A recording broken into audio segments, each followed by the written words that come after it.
Madam Secretary, I do believe we have quorum, so let's establish it right now. Please call the roll. Senators Canella? Here. Canella here. Leyva? Here. Leyva here. Mitchell? Here. Mitchell here. Fuller? DeLeon? Here. DeLeon here.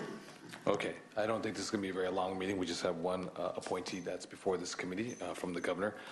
We have established a quorum. Mr. Canella, welcome.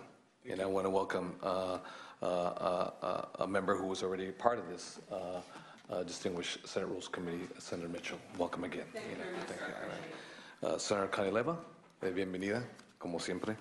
And we have just one absence today. Obviously, that is Senator Fuller, who's tending to some personal issues back in the district. So with that, let's start off with our first item that's before this committee. That is the bill referrals. Do I have a motion with regards to bill referrals? We have a motion made by Senator Connie Leyva. Madam Secretary, please call the roll. Senators Canella? Aye. Canella, aye. Leyva? Aye. Leyva, aye. Mitchell? Aye. Mitchell, aye. Fuller? DeLeon? Aye. DeLeon, aye. Okay, that motion has passed. 4-0. We will move the measures to the respective policy as well as fiscal committees. We have one appointee, one governor's appointee that is before us today. That is Ms. Joy Higa. Ms. Joy Higa, I want to welcome you. Also with you today from your area is your elected representative, that is Senator Ben Allen. Senator Ben Allen, bienvenido to the Senate Rules Committee. We know that Ms. Higa is your constituent in Manhattan Beach, and you'd like to share a few introductory words. Please proceed. That's right. Well, gracias, Presidente. And I just wanted to say hello and introduce Ms. Higa, who comes very highly recommended to me by my good friend and fellow Santa Monican, Harry Keeley, who serves as chair of the CalSTRS board. Ms. Higa has had the opportunity to serve for nearly a year now on the board and has comported herself by all accounts with great integrity, intelligence, and a great deal of competence. She's got experience from all over the country. She worked in Washington, D.C., in Orange County, in Northern California, also in L.A.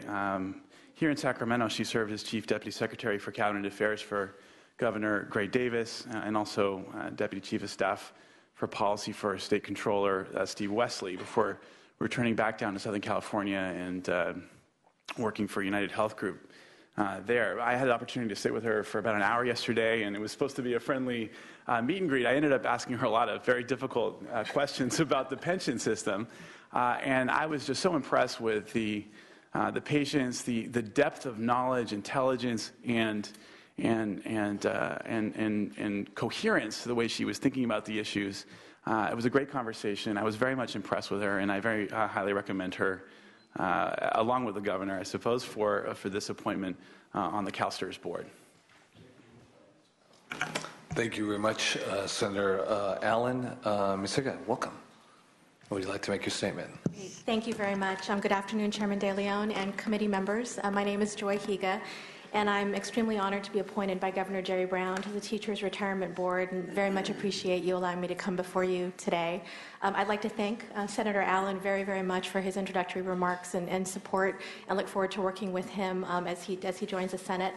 I'd also like to take a moment and just recognize a couple of people who are here. My husband, Chris Tuffley, is sitting back here, joined me for the day, as well as some representatives from CalSTRS, including our CEO, Jackie Innes, who I think many of you know. Good to see you again. Thanks to the leadership of Governor Brown and the legislature and critical stakeholders, we've got a plan in place to fully fund the Teachers Retirement Fund through shared contributions from members, the school districts, and the state.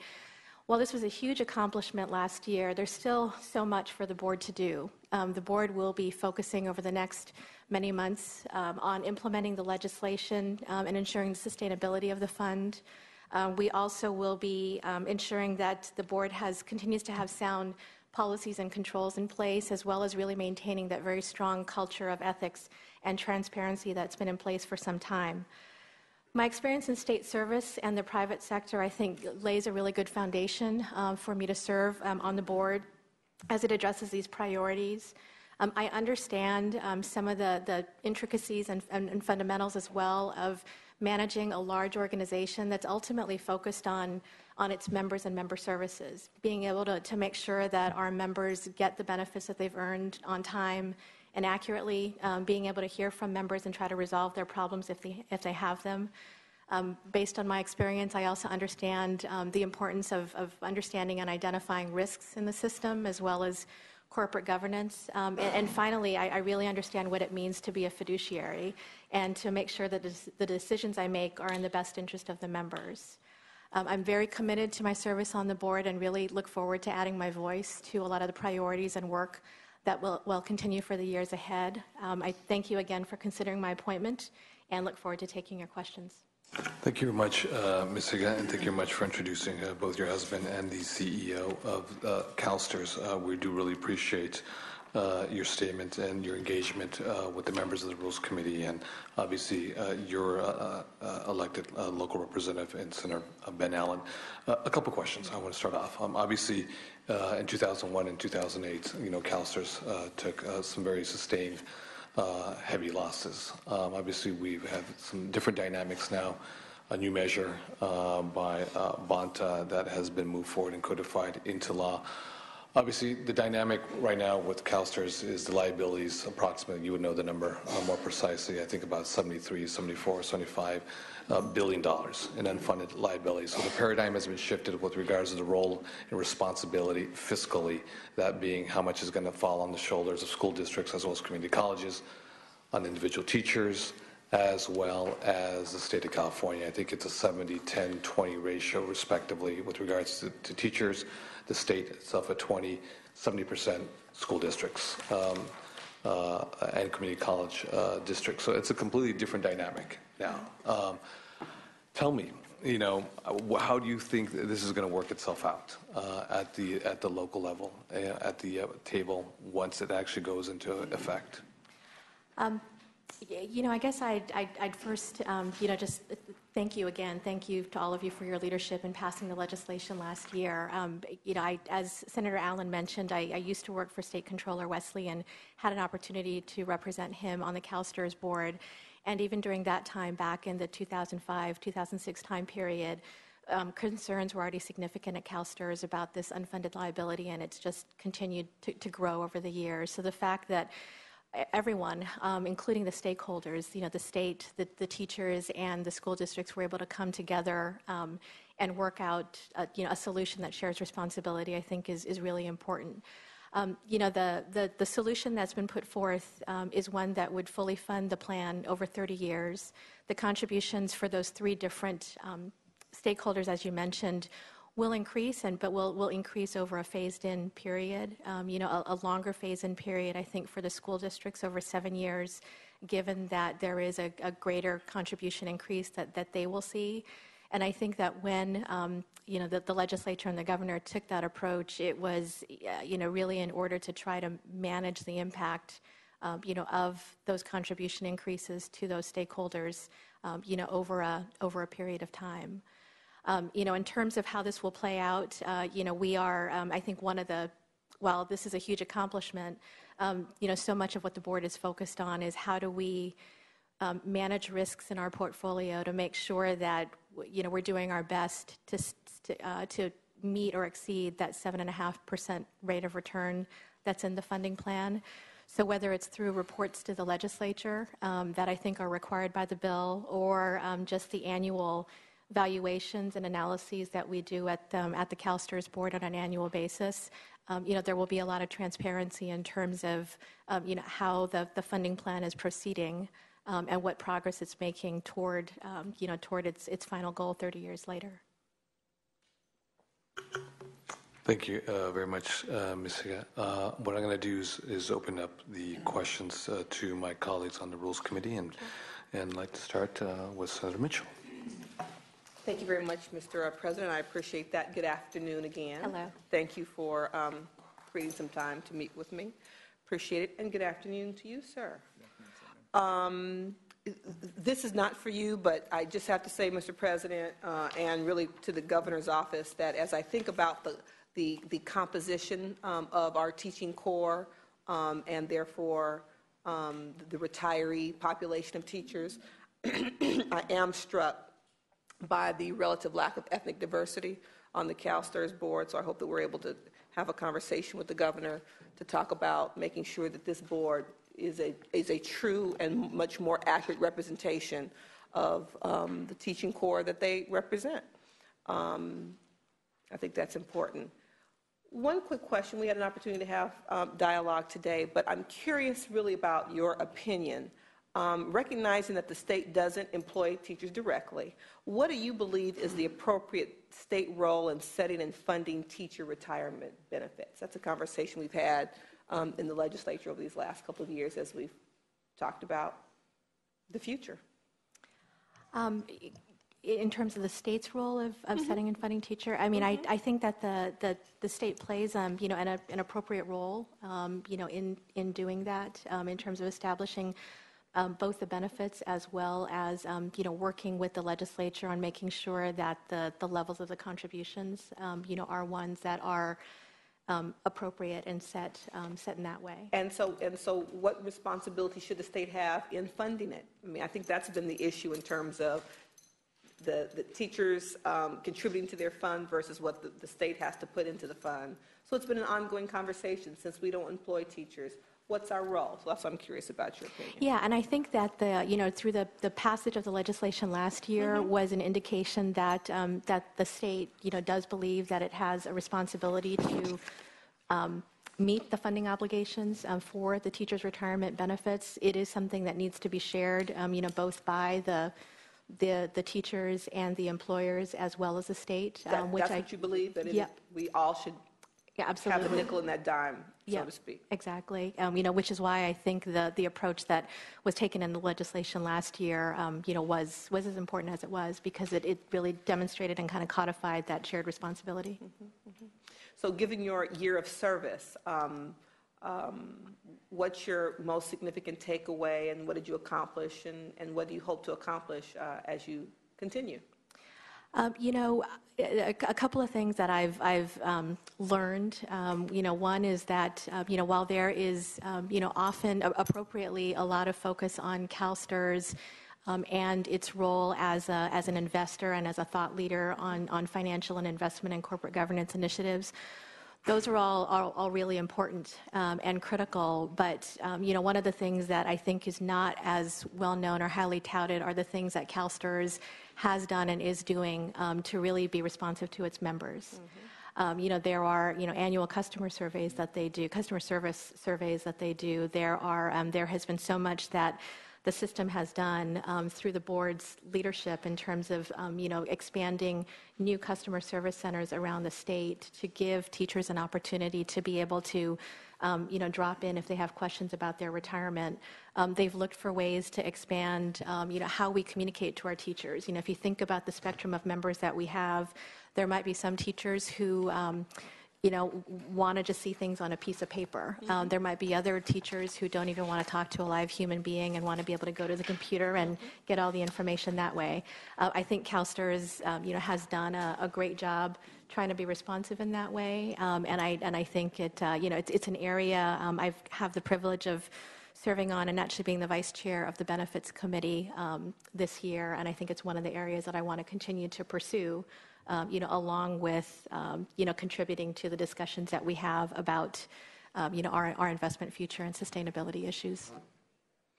I was struck in learning, I think it was CalSTRS and not PERS members, that of the significant number of members you have over 100. And so you're right. I'm sure those members want something on paper versus, and I appreciate that. Yeah. Last question, Mr. President. If you were chair of the board, what would be the first thing you'd do?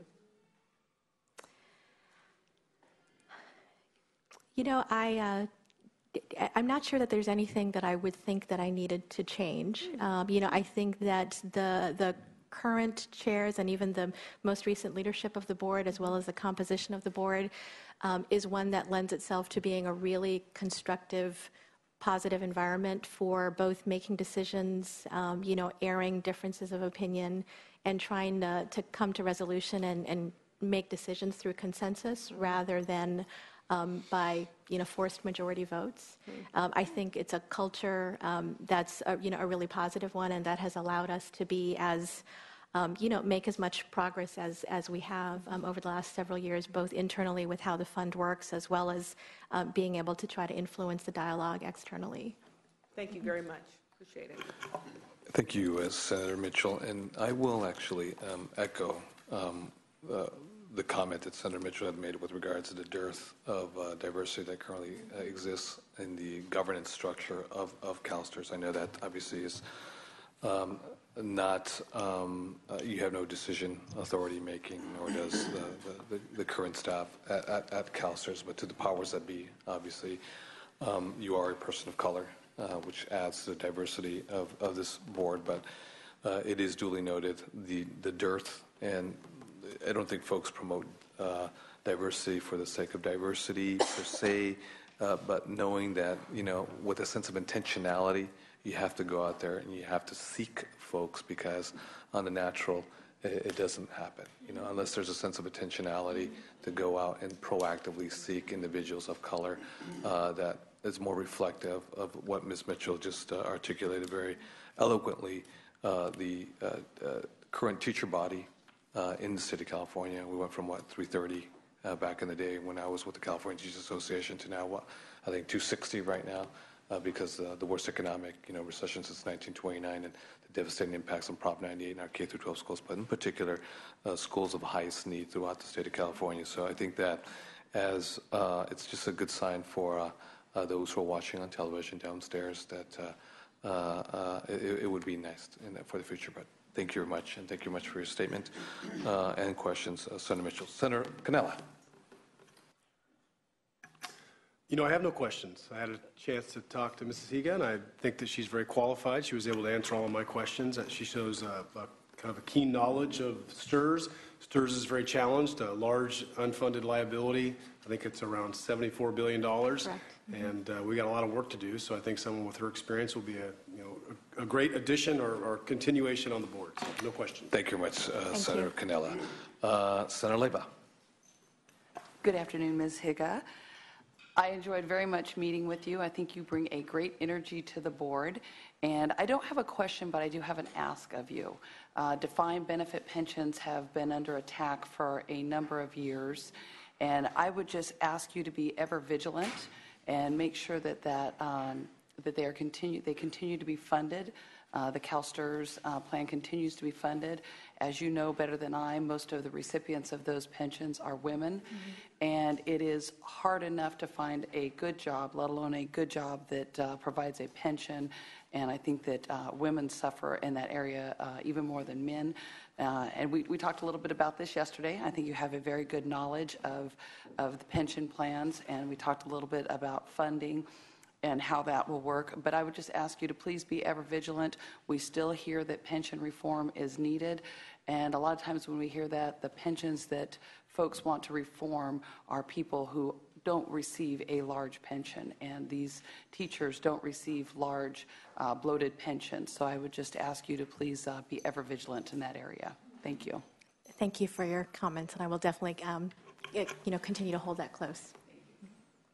Very good comments, Senator Leyva. Thank you very much.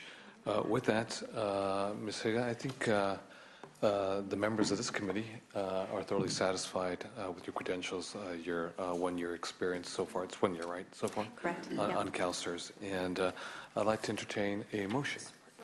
Oh, I'm sorry. I apologize. Let me rewind this back a little bit.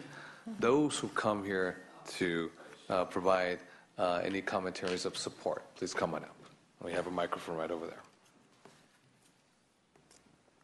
Good afternoon, Jennifer Baker with the California Teachers Association, and we're very pleased to provide our support for Ms. Higa. She's been a fantastic member to the CalSTRS board, and as a constituent group, we've been particularly appreciative of the fact that she's been extremely deliberative and thoughtful in the process of trying to understand the issues that are before CalSTRS, which are often extremely controversial and complicated and very difficult sometimes for very wise individuals who have been teachers all their lives, which disproportionately tend to be women, and do want to have a lot of information the way they want it.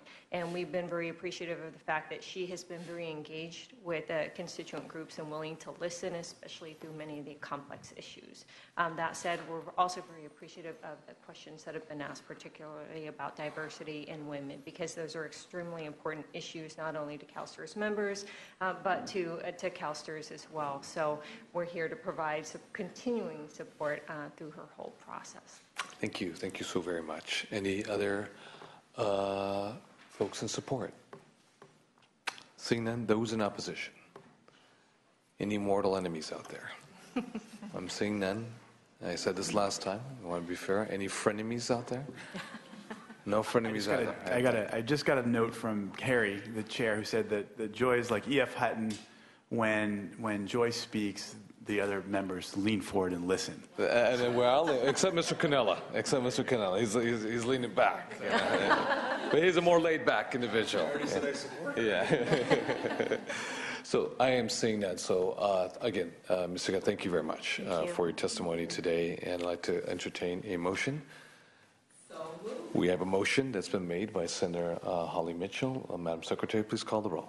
Senators Cannella?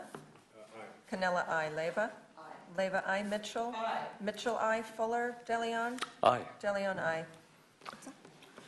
You are confirmed 4-0. You will go to the full Senate floor for an confirmation. Congratulations, Ms. Higa. Thank you very much.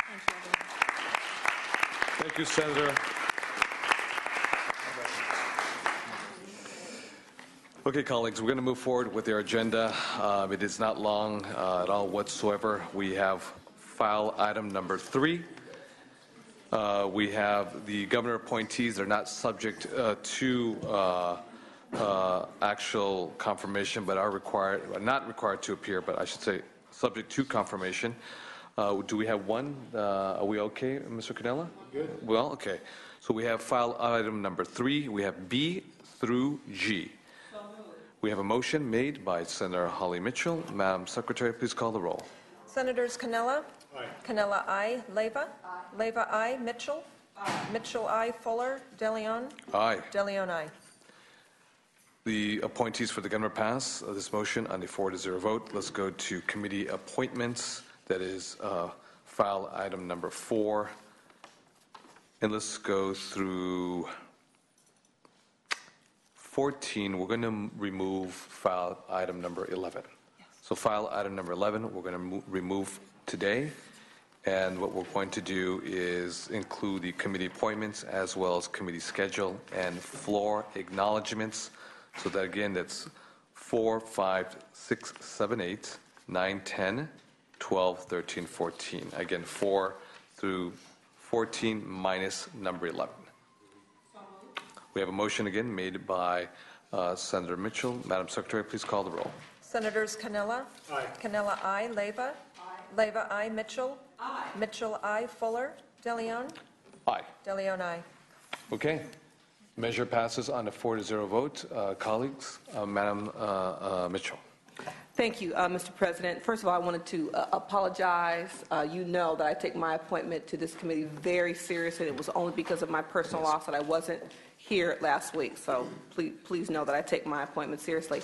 I also wanted to say, for the record, that I reviewed. I asked for staff to brief me on last week's hearing. Okay. And the issue that came up in the confirmation for the Deputy Director of Department of Developmental Disabilities is an issue that I have heard repeatedly, sir, serving as budget sub-chair in the Assembly. And what concerns me is that it's an issue we continue to hear in this legislative body. And I'm very sorry I wasn't here, but I hope that either in the context of the confirmation for the director, the new director, in the budget discussion, in some context, that we as a legislature can hear a report from the department about the allegations that have been very public. We've all read about them in the paper, that are the allegations of abuse and maltreatment that are taking place in those facilities. It has come up, like I said, the 3 years I chaired the subcommittee, it came up every year. And I have to say the department never brought forward an action that was acceptable. Okay. And so I just wanted to say that in the record and say that either through this committee's work, budget, something, I hope that we have a different experience, particularly with a different incoming director from the department.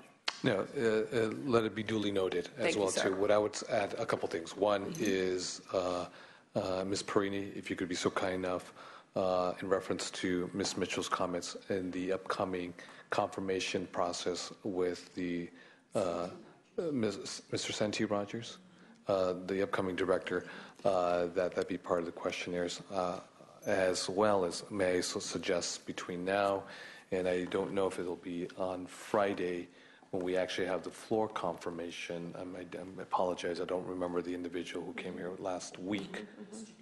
Mr. Doyle, because of Ms. Mitchell was not able to be with us last week, and perhaps we can set up a meeting upon, obviously, upon agreement of Ms. Mitchell between now and the floor confirmation. If you okay? I have no issue with the Okay. confirmation vote But Friday. the issue itself. The issue itself, and since we've got the confirmation opportunity for the department director, I think it's Gotcha. probably more appropriate Okay. then. I would have raised it since it was raised, so I don't want you to think that I have any issue with Friday's vote. That's Okay, not the point. sounds good. Okay. The department has to figure out a point in time this year that they address it with this legislative body. That's my only point. Sounds good. So that's Duly great. noted. Let's do that. Let's make sure. Thank you. Okay, you're very welcome. Appreciate it. That's it? Okay, with that, the Senate Rules Committee is adjourned. Thank you.